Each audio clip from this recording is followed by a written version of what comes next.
कृषि रक्षा अनुभाग से प्रयागराज जनपद का कर्मचारी हूँ। और आपको मैं बताना चाहूँगा कि आए दिन अब जैविक खेती की तरफ जाना है, तो जैविक खेती करने के लिए सबसे पहले तो हमको बीज शोधन से शुरुआत, अगर कृषि रक्षा पे विषय पे बात होगी, बीज शोधन का शुरुआत करना है तो हम जैविक विकल्प के रूप में ट्राइकोडर्मा का प्रयोग कर सकते हैं। ट्राइकोडर्मा एक ऐसा जैविक फफूंदनाशक है जो हमारी जड़ से होने वाली बीमारी, भूमि जनित बीमारी और बाद में जो ऐसी बीमारी जो पौधों पे ऊपर लगती है, यानी वायु द्वारा जिनका संचार होता है, उन पर भी स्प्रे के रूप में हम ट्राइकोडर्मा से रोग नियंत्रण प्रारंभिक अवस्था में अच्छे से कर सकते हैं। आपने देखा होगा कि एक बैगन का किसान जो है, बहुत ही वायरल वीडियो है जिसके बैगन के पेड़ पर फफूंद लग जाती है और वह सर पकड़ करके रोता हुआ दिखाई देता है। तो इनके अनुसार ट्राइकोडर्मा का उसे एक बार उपयोग कर लेना चाहिए था, जिससे कि ये प्राकृतिक फफूंदनाशक है, पौधे को भी कोई नुकसान नहीं, खाने पीने में भी वह पूरी शुद्धता बरकरार रहती है। और इसके साथ साथ इनके कुछ अन्य प्रोडक्ट भी हैं जो ये बताएंगे अभी। जी, अब जैसे अभी आपने बैगन की फसल की बात किया है, बैगन में फफूंद जनित बीमारी में सबसे बड़ी समस्या उकठा की समस्या है, जो फ्यूजेरियम एक स्पीसीज होता है, फ्यूजेरियम प्रजाति का एक फंगस होता है।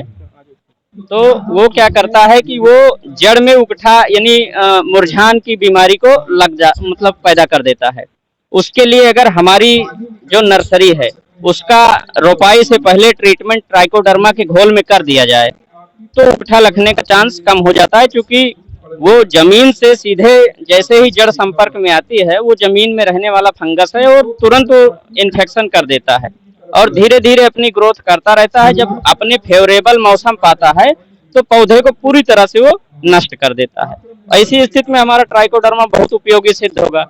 एक समस्या आपको और अमूमन देखने को मिलती है कि बैगन में हो या तमाम ऐसी सब्जियां हैं, टमाटर है, बैगन है और कद्दू वर्गीय सब्जियां हैं, उनमें जो जो कीड़े हैं जो पत्ती खाने से लेकर के यानी लार्वल अवस्था, जो कीड़ों की जरई, जिसको हमारे यहाँ के प्रयागराज की लोकल भाषा में किसान भाई बोलते हैं कि जरई लग गई है, उसके लिए हमारे पास जैविक विकल्प के रूप में बिवेरिया बैसियाना है, जो एक फफूंद आधारित कीटनाशक है, जैविक कीटनाशक है।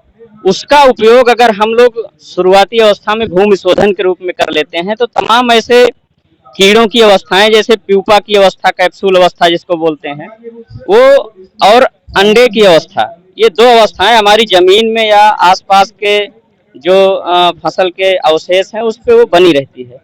उसको अगर हम भूमि शोधन बिवेरिया बैसियाना से कर देते हैं तो वो समस्या समाप्त वहीं हो जाती है और हमारा जो प्राइमरी इन्फेक्शन यानी प्रारंभिक अवस्था में कीड़ों के अटैक का चांस रहता है वो कम हो जाता है। ये बताइए, ये जो पदार्थ आपको ये आप बता रहे हैं ट्राइकोडर्मा, और ये कहाँ उपलब्ध हो जाएगा? ये हमारे जनपद में जितनी भी ब्लॉक स्तर की राजकीय कृषि रक्षा इकाइयां हैं सभी इकाइयों पे उपलब्ध है और 75% अनुदान पर उपलब्ध है।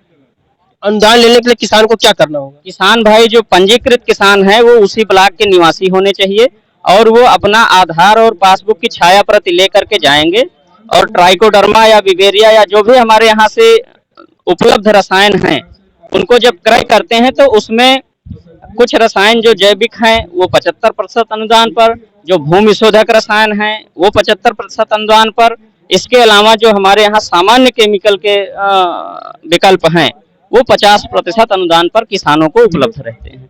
किसानों का पंजीकरण कैसे होता है? किसान पंजीकरण के लिए, हाँ ये देखिए हमारा ट्राइकोडर्मा है, किसान पंजीकरण के लिए जो है हम क्या करते हैं कि एक चाहे सहज जन सेवा केंद्र हो या हमारा जो खुद किसान भाई जो घर में लोग mobile Android mobile phone use करते हैं, सेल्फ रजिस्ट्रेशन का ऑप्शन है और उसके बाद वो पोर्टल पे खतौनी अपलोड करके आधार से लिंक रजिस्ट्रेशन होता है, फिर वो हमारे जनपद स्तर पे आता है, जनपद स्तर से वो वेरीफाई होने के बाद वो अप्रूव्ड हो जाता है।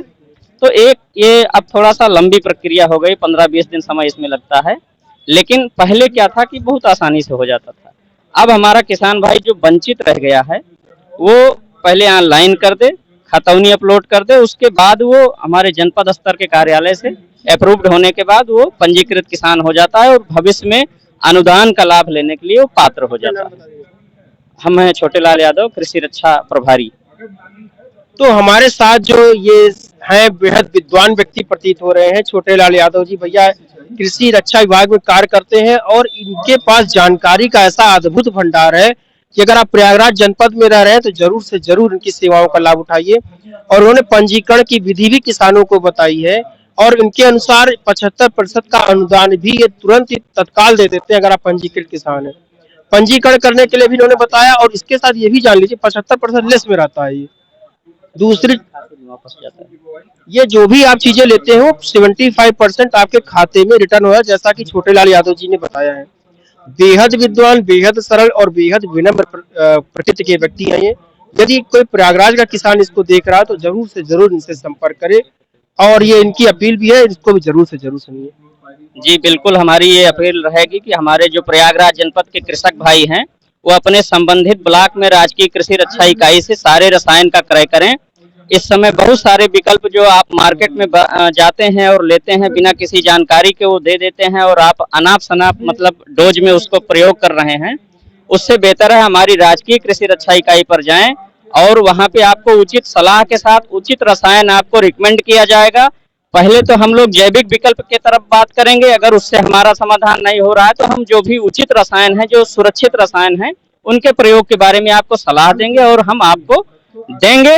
उसके बाद जो उस पे अनुदान है उसको देने के लिए हम आपसे अभिलेख ले लेंगे, आधार और पासबुक की छाया प्रति, जिसमें बाद में हम अनुदान डीबीटी के माध्यम से खाते में ट्रांसफर कर देते हैं। बहुत बहुत धन्यवाद। तो इन्होंने बहुत ही बढ़िया और बेहतरीन जानकारी